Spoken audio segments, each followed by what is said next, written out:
Pour la lecture, c'est pas mal et tout ça. Et c'est aussi pour donner une idée à ceux qui veulent pas, si tu veux pas t'engager dans un livre trop long. Dieu, toutefois, par sa providence secrète, me fait finalement tourner bride d'un autre côté.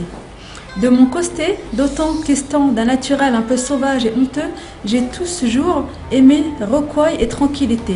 Je commençais à chercher quelques cachettes et moyens de me retirer des gens. Parmi cette foule d'ouvriers qui déborde du trottoir et suit la grande chaussée en pente, une petite ombre se hâte furtivement, remontant le faubourg en sens inverse. Serrée dans un châle trop mince, sa petite figure hâve encadrée d'un bonnet trop grand. Elle a l'air honteux. Dans sa démarche pressée, dans son regard fixe qui semble la faire aller plus vite encore, il y a cette phrase anxieuse. « Pourvu que j'arrive à temps ». Sur sa route, on se retourne, on ricane. Tous ces ouvriers la connaissent et en passant, accueillent sa laideur d'un affreux surnom. Tiens, le singe. Le singe à Valentin qui va chercher son homme.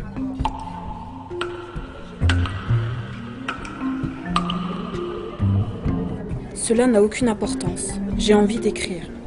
Me voilà arrivé au point de départ, à l'idée de commencer un journal. Je n'ai pas d'amis.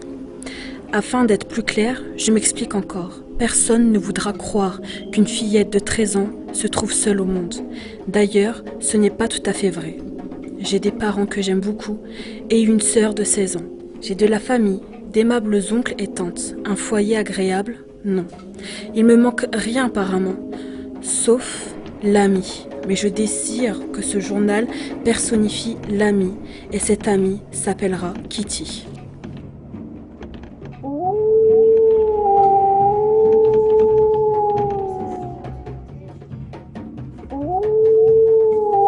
Il était une fois une petite fille de village, la plus jolie qu'on eût su voir. Sa mère en était folle et sa grand-mère plus folle encore. Cette bonne femme lui fait faire un petit chaperon rouge qui essayait si bien que partout on l'appelait le petit chaperon rouge. En passant dans un bois, elle rencontra Compère le loup. La pauvre enfant qui ne savait pas qu'il était dangereux de s'arrêter à écouter un loup lui dit « Je vais voir ma mère grand » et lui porter une galette avec un petit pot de peur que ma mère lui envoie.